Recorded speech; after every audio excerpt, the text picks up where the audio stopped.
I want today to give you an overview of the kinds of artifacts that depict actors and scenes from comedy in the classical period.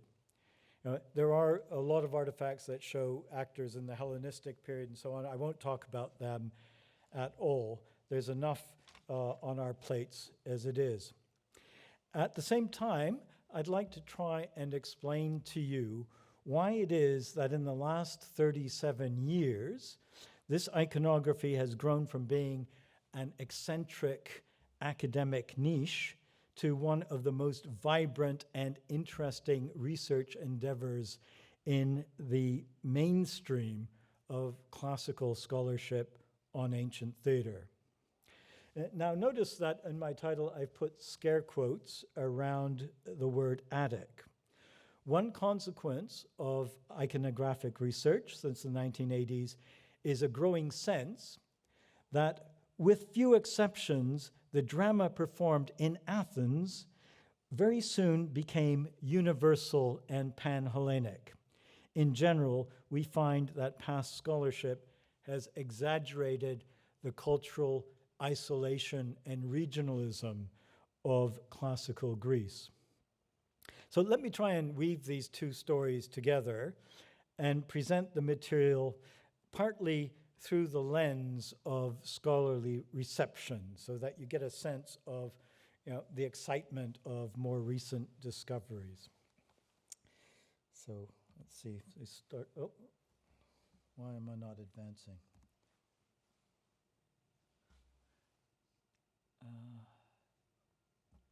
Yes, good. The largest and most conspicuous genre of classic comic iconography is on large red-figured vases. These are often embellished, as you can see, with red and white paint that's added after firing. Usually, these vessels are luxury vessels, like mixing bowls, designed primarily for the symposium. These were the first artifacts related to classical comedy to be discovered and the first to attract any attention from scholars. They show lively parodies, mostly of familiar myths, and we often have labels attached to them to help us out. Here on the left, for example, we have an old man who's going upstairs, and he's being pulled by one of his servants and pushed by another. There's a label calling him Chiron, and you can see that there's a kind of rationalization of the famous centaur known from mythology, from the story of Peleus and Achilles and Heracles, right? That this centaur is now a kind of virtual pantomime horse as he's being pushed up the stairs. But there's a kind of mythological aspect of this that allows us to enjoy the narrative, even though we're not really sure what's going on. You look at the upper right, you can immediately, without any help, if you know your mythology, detect that this has to do with the birth of Helen, because she's the only famous mythological hero to be born from an egg. And there, presumably, with the axe is her father Tyndareus, who is reacting to the prodigy of his child's birth from an egg with horror and a little bit of violence. Mother Leda, we can guess, is the woman who is looking in on the scene from the door. And there is another character who we cannot give a name to, but who seems to be gesturing, "Halt, stop this violence. This is not such a bad thing after all." Okay, but when we look at the picture on the lower right, it is not a mythological scene. We don't really have any idea what's going on. And we have to guess. But the characters are nonetheless labeled as if we should recognize them. They're labeled as Gymnilos, Carinus, Kosilos, and Carion. The vase relates to a story that we know nothing about. But that, of course, doesn't prevent us from developing hypotheses. And the most popular one is that we have the characters Gymnilos and Choscelos trying to pull Carinus away from his chest. The chest presumably contains valuables, maybe money. So this has been called a kind of miser comedy, where two robbers are robbing the old miser of his fortune. What is evident is that these scenes are presented as performances in a theater. The characters are comically grotesque, but what we see is not mere caricature. The artist shows that we are in a theatrical setting, it is an entertainment, and there is a careful delineation of features of costume and theater architecture to indicate it. The figures, for example, are masked. Ancient theatrical masks are what are called three-quarter masks. They go around the entire head. As you can see, there's a mask floating above the scene there towards the middle. And you can see that the characters are masked because they have unnaturally big heads, but they also have no necks, because the mask itself just swallows up the neck, and there's an impression of wide staring eyes. The ancient masks, in fact, usually had the irises and the whites painted in, and you could only see as an actor through the pupils in the mask's eyes. But in addition to masks, and you'll notice the mouths too are kind of hanging open, so it looks very artificial. It is not in any sense a realistic scene. We also have the typical body costume that ancient actors wore. It is made of, the underlayer is a kind of long woolen underwear. Right? You can see the wrinkles on the arms and on the legs. You can even see the points at which the body tights end at the ankles and at the wrists.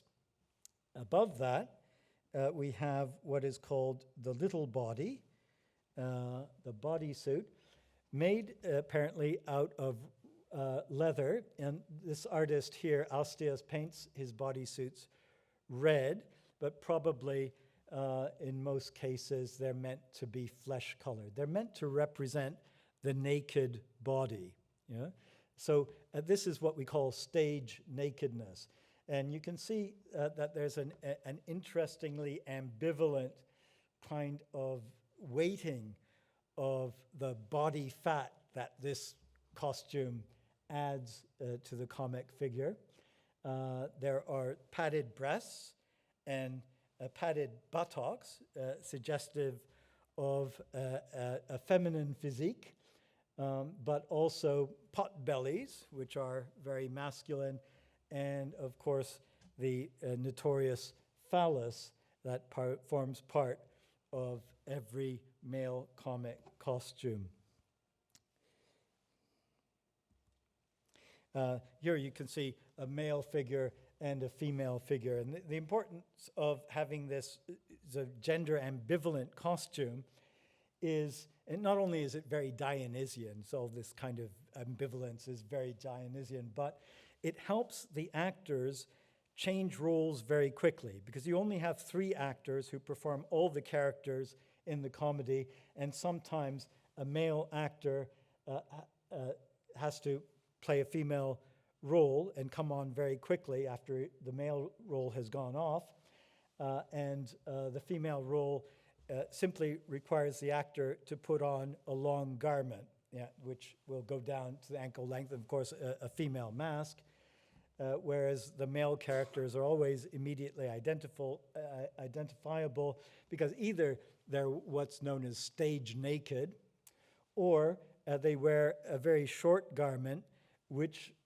functions not to conceal their stage genitals, but to reveal them. Okay? So we'll see that in old comedy, having the phallus visible is standard. Yeah? Now, there are slight variations on that rule. And one variation is that particularly respectable citizens often have a slightly longer garment to conceal the phallus. So in this case, Pyronides is performing a citizen's arrest on a character named Phrynis, who is actually a Komedoumenos. He is a known figure from the musical world.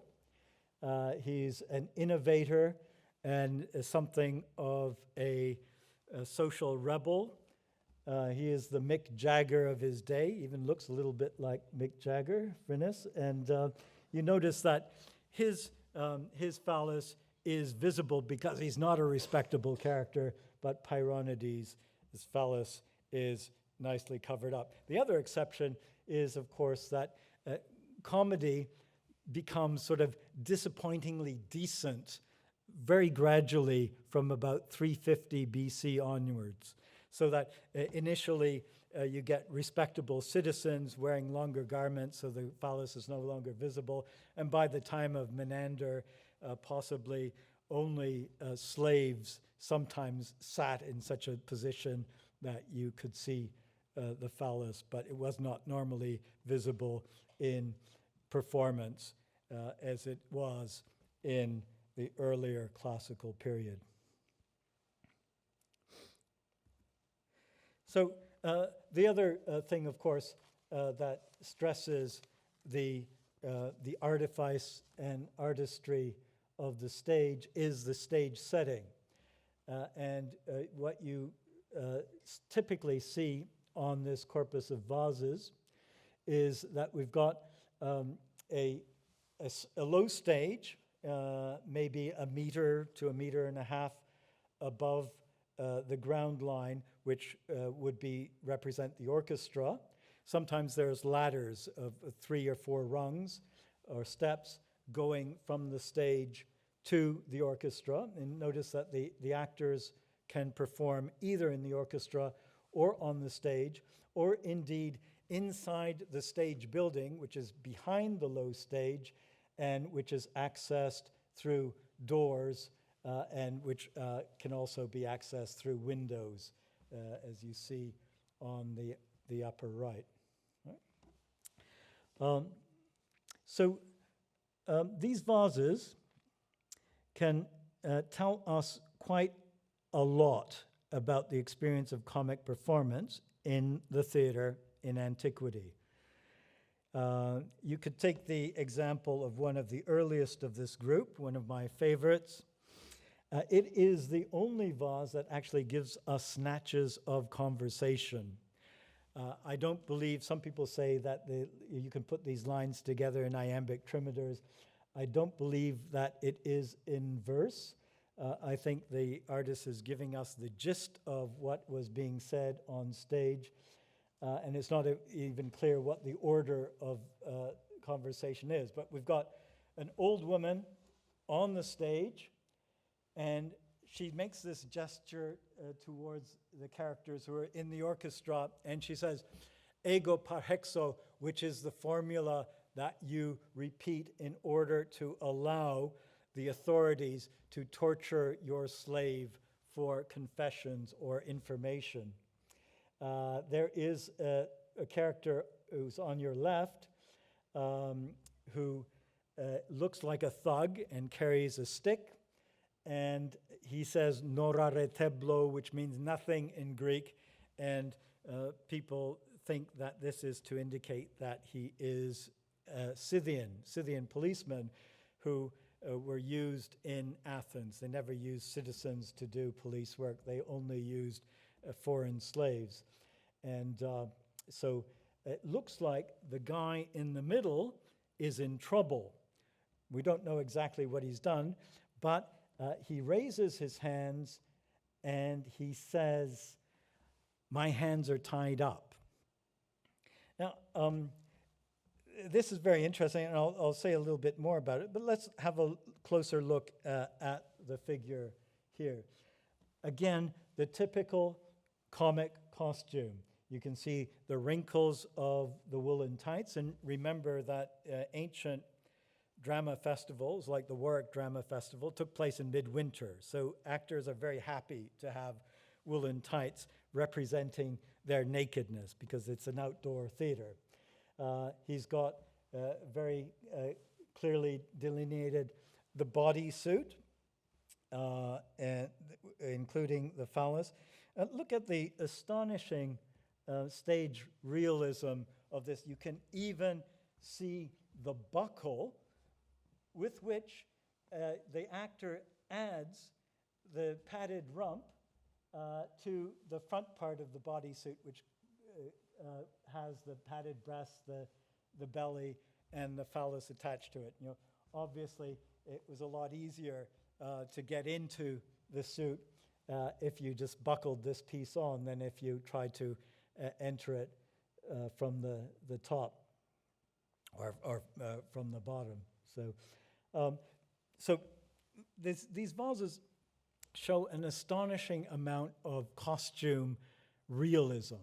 There's no attempt here, or very little attempt at creating an illusion that this is some sort of narrative other than a performance narrative.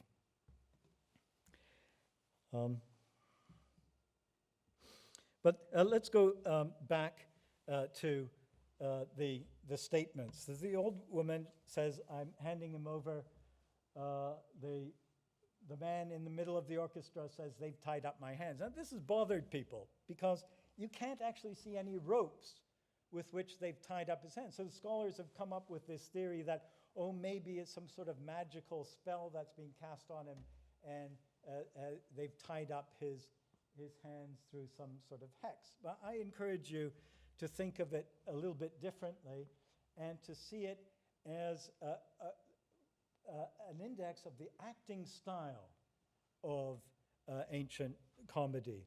Notice that the man in the middle is on tiptoes. Right? He's on tiptoes like a ballerina. In fact, you know, a ballet expert would probably say, you know, this position is, you know, turned in first position, en pointe, with arms en haut. Right? This is something that would be very familiar to a ballet dancer. And what he's doing is he's walking around on his tiptoes like a ballet dancer, representing somebody who's hanging in the air, because they always hung people up before they beat them with a whip to make them sort of an easier target and to make the whip more effective. So what we see here is a punishment scene. It's a little bit like what we have in the Frogs of Aristophanes, where the actor produces this mime on his tiptoes as if he were, in fact, floating in midair and reacting to the blows that he's going to get from the Scythian. And, of course, swaying back and forth and so on without actually leaving the ground. It's important to know that he is not, in fact, strung up.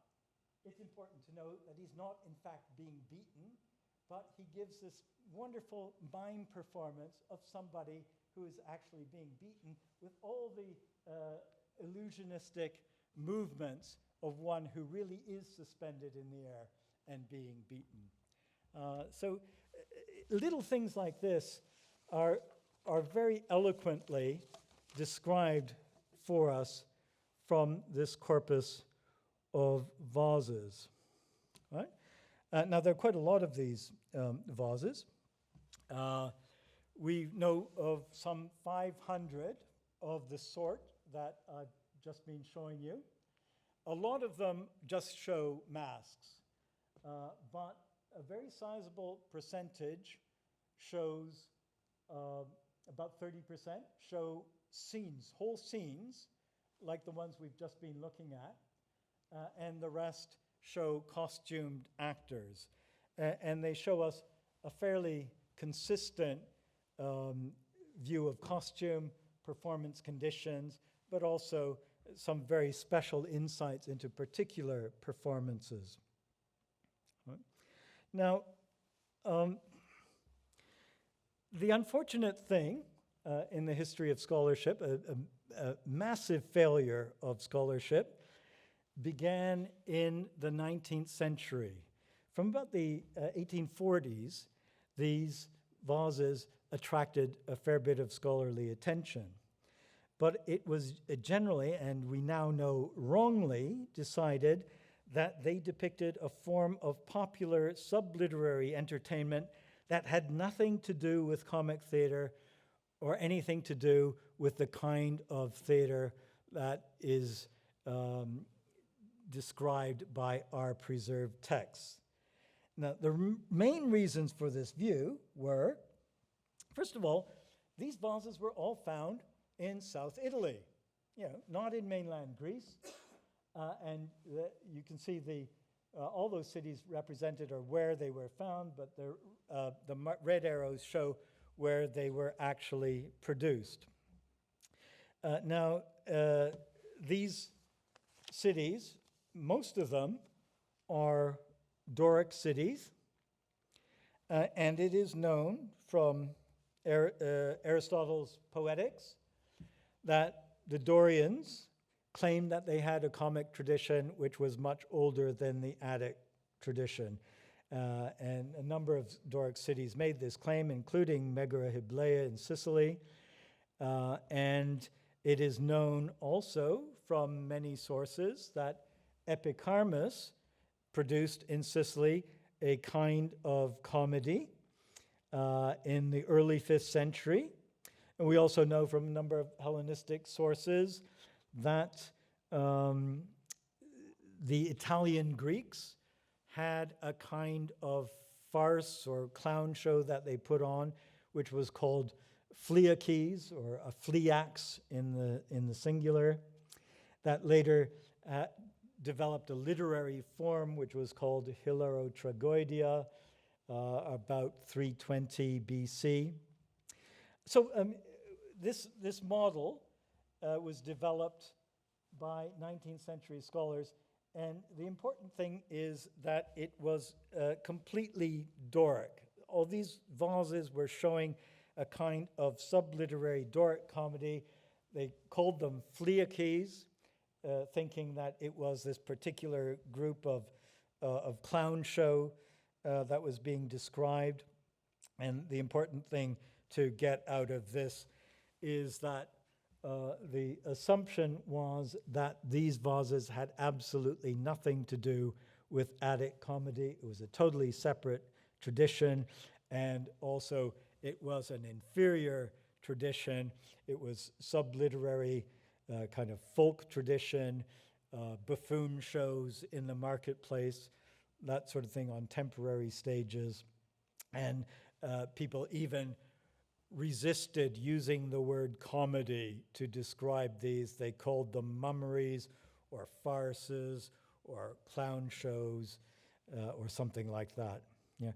Few scholars could bring themselves to believe that Attic comedy had anything in common with these grotesque, obscene costumes and the presumed primitive performance conditions that are described by these vases. Now, this theory we now recognize to be entirely wrong, but it remained the overwhelmingly dominant theory until 1986, and there are still a few who cling to it in various ways or cling to parts of the old theory, but generally speaking, there has been something of a scholarly revolution on this front. Now, people have studied scientific revolutions and to compare small things with great. There is a typical pattern which our story of the scholarly encounter with South Italian comic vases makes familiar or is comparable to a scientific revolution. Typically, a theory is established. It seems to account for all the evidence that we have. But a lot of the connections that it makes have more to do with social values that we access to construct our notions of plausibility. In the present case, 19th century scholars had a certain contempt for the presumed common folk customs that are described here. They idealized Athenian culture as the source of modern Western values. They had a kind of moralized aesthetic that preached that the cultural elite of classical Greece, and especially Athens, gave themselves to the pursuit of ideal beauty, which these costumes and stage conditions didn't seem to live up to. And not to put too fine a point of it, they had a certain Victorian squeamishness about the phalloi worn by these actors. But once a theory is in place, people start noticing inconsistencies and contradictions. New evidence often seems to challenge the dominant interpretation. If the theory is wrong, the inconsistencies and contradictions eventually become overwhelming.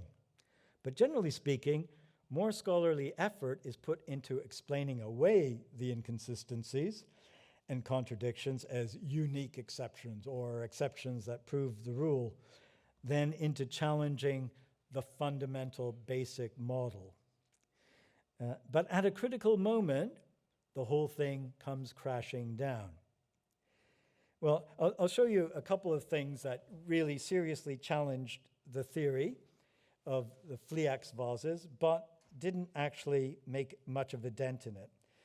And one is the fact that a number of vases were found in Athens that seemed to show the same kind of performance conditions. So these were made in Athens, and they presumably show Attic comedy. But you can immediately see from this image that it's very different from the South Italian material. South Italian material is normally gorgeous, complete, well-preserved, and abundant. And the Attic pieces are mainly shabby, fragmentary, badly preserved, and few.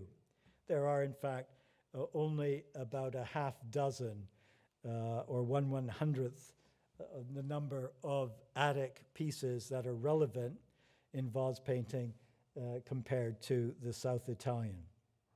The piece on the left is just a little fragment that shows you the bodysuit, including the tights and the somation of a comic actor. The piece in the middle, better seen on a drawing, shows you an actor, presumably performing the role of Perseus from his attributes on the stage, but it shows you the kind of stage that we see on flea vases, with the little ladder down into the orchestra. It even shows you some of the audience, the first row of seats of the audience represented by two figures.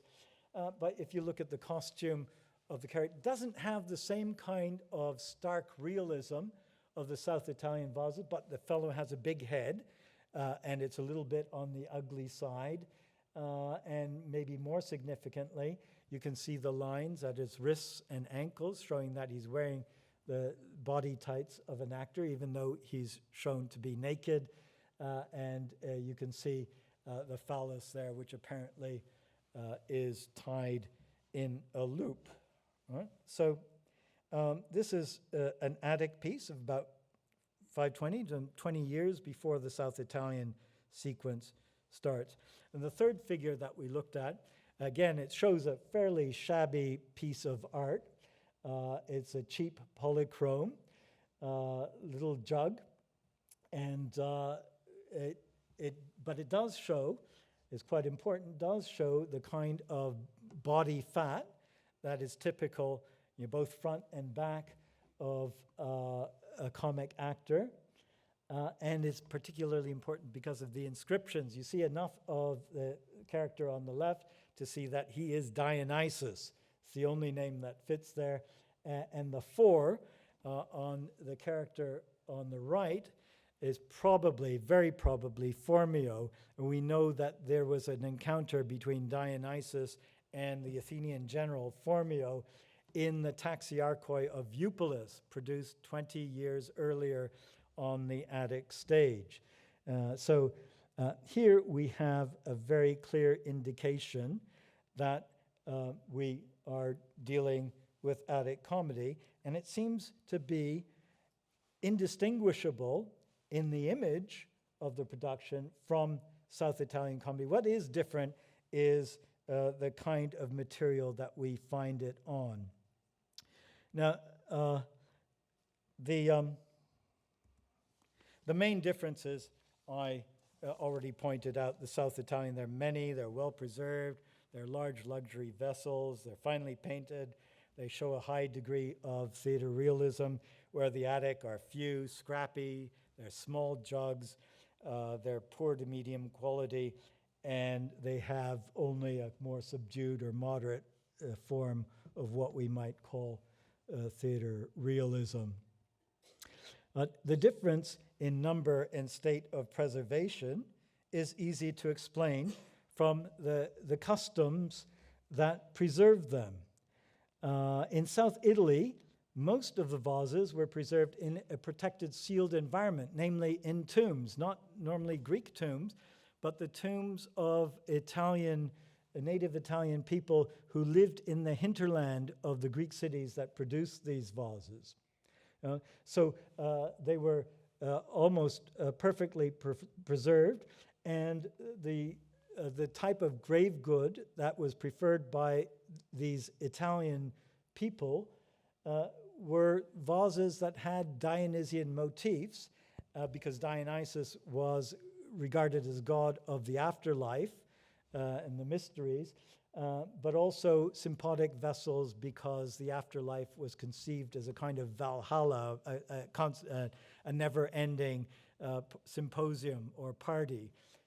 And so this was a fitting kind of contribution, whereas in Athens, pots were also given as grave goods, but they were usually lekithoi, the scented oil pots that have funerary imagery on them, and so have nothing, almost never anything to do with theater. Occasionally, you might get a little kous or the koes, or little jugs, of the sort that we have found in our Attic material, but it's fairly rare and usually confined to child burials. Now, two of the vases that show Attic comedy or have a relationship, let's say, with Attic comedy do survive in a fairly good form. The most important of these comes from Cyrene. They survive because they're not from Athens, because in northern Africa there were different burial customs which could include these Attic pieces. And you'll notice that it doesn't have the same kind of theater realism that we see in the Chiron vase, for example, where you have a sort of pantomime horse or an assimilation to a pantomime horse. These are real centaurs, but you do see that there's a kind of comic grotesqueness to the faces. They're large, they look wide-eyed and very much like masks, but very clearly here you can see the tights worn by actors and nobody else in Greek costume, with the wrinkles and the body suit, the somation and the phallus. So once again, Attic comic costume seems indistinguishable from the South Italian. Now, another thing that happens just shortly after about 410 is the mass production of terracotta figurines that show comic actors. Never tragic actors, not for quite some time, but comic actors. These are usually cheap materials.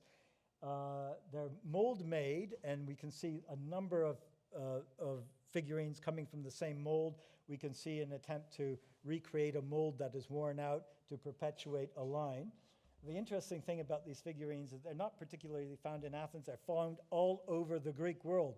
They're produced in Athens, but they're found as far away as northern Spain and Syria, from the Black Sea to North Africa.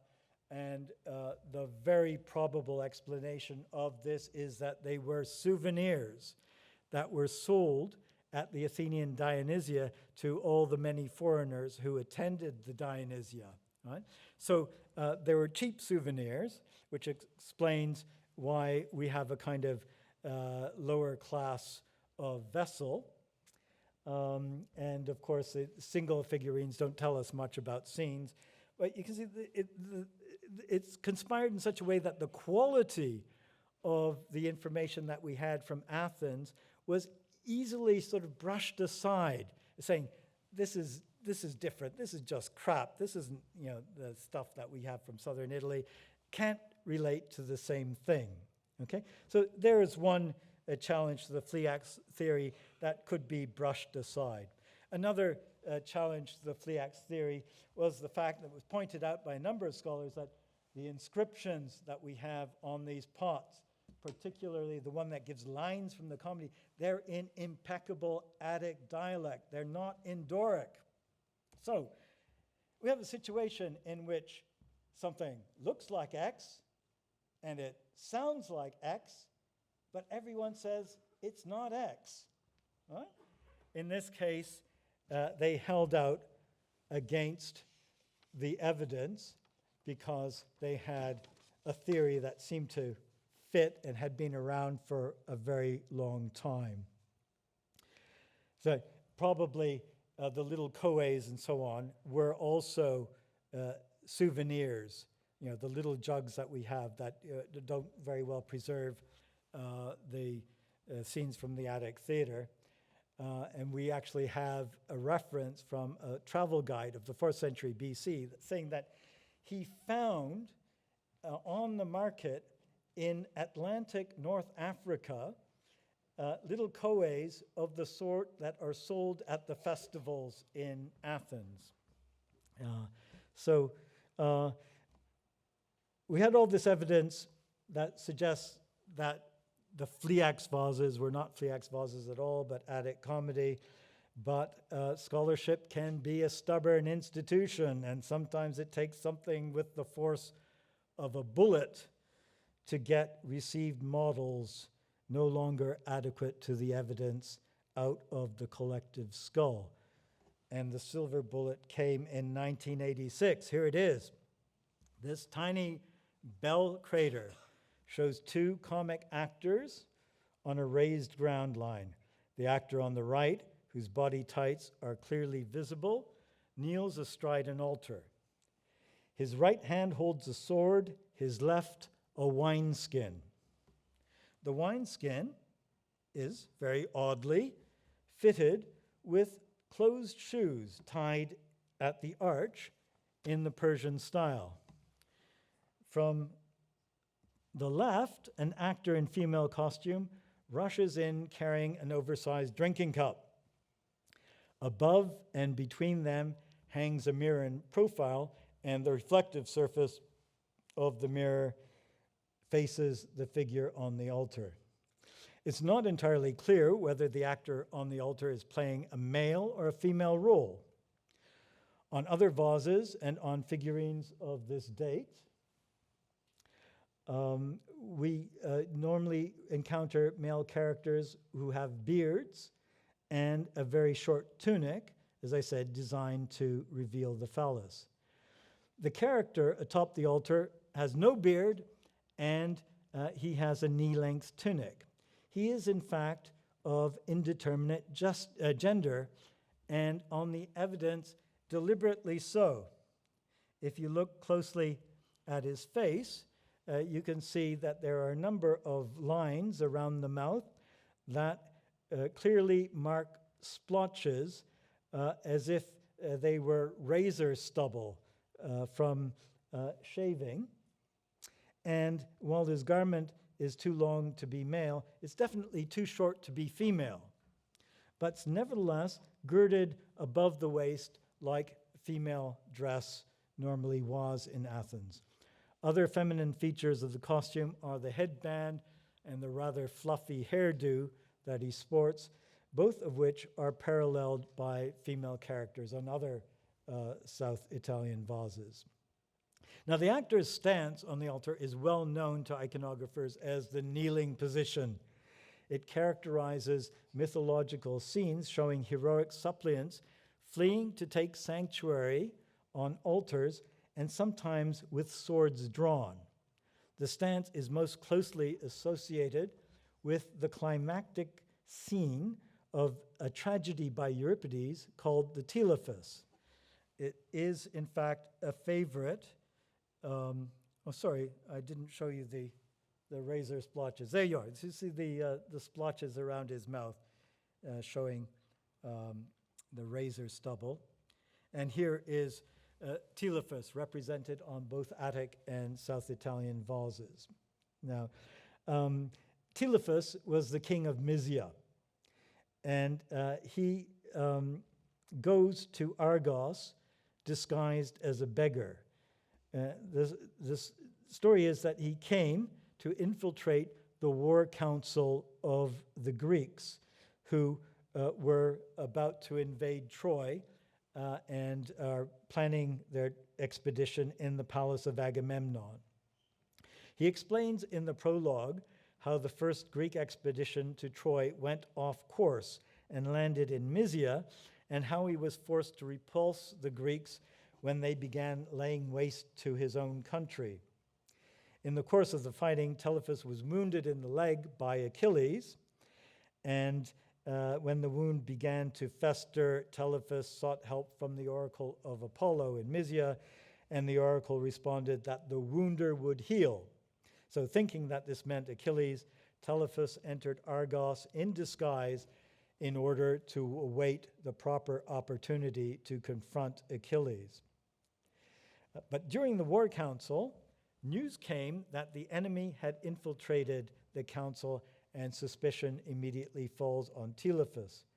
In desperation, Telephus jumps upon an altar to seek asylum, but also grabs Agamemnon's young son, Orestes, as a hostage and threatens him with a sword. Naturally, negotiations follow, and a deal is struck whereby Telephus agrees to guide the Greeks on the next expedition to Troy in exchange for being healed, as it turns out, by the rust from Achilles' spear. Now, our comic crater shows a Telephus parody, and a very famous one. At least you'll see that it has numerous correspondences with Aristophanes' parody of the climax of the Telephus in Thesmophoria Zeusi. In Aristophanes' play, Euripides' in-law is shaved and then, like Telephus, disguised with an effeminate headband and a dress in order to infiltrate the Thesmophoria, where the women of Athens plan revenge against Euripides for his alleged misogyny. The Thesmophoria is an exclusively women's festival characterized by fasting and abstinence. But news comes that a man has infiltrated the rites, and suspicion falls upon Euripides' in-law, who is discovered to be male when they lift up his tunic. The in-law then grabs what appears to be the baby of one of the women and jumps upon an altar, threatening it with a sword, as several women run in search of kindling to burn the in-law off the altar and away from his sanctuary. And then the following dialogue takes place. So, in-law speaking to the women, "Go ahead, burn, kindle," to the baby, "but you, off with this rap right now. For your death, child, you've only your mother to blame." "Hey, what's this? The girl has turned into a skinful of wine and wearing Persian booties at that. Oh, most flagrant women, oh, most bibulous of creatures, stopping at nothing to contrive an opportunity for drink. Great boon for the bartender and great bane for mankind. Bane, too, for dishes and the loom." Then the woman, Mika, first addressing her servant, says, "Mania, throw lots of brushwood beside the altar." The in-law, "Go ahead, throw it down alongside. But you, answer me this question. Do you claim to be the mother?" "To be sure, I bore her for 10 months. "You bore her?" "Yes, by Artemis." At 3 pints an oboe, or what? What have you done? You've stripped my child naked, tiny as she is, you pervert. Tiny? I'll say she's tiny. How old is she? 3 or 4 wine pitchers? About that. Plus however many months since the Dionysia. But give her back. No, by this Apollo here. We'll set you on fire then. Go ahead, burn, but this baby's going to get her throat cut this instant. No, I beg you, do whatever you like to me, but spare her. I see that you have a very maternal nature. But her throat will be cut nonetheless.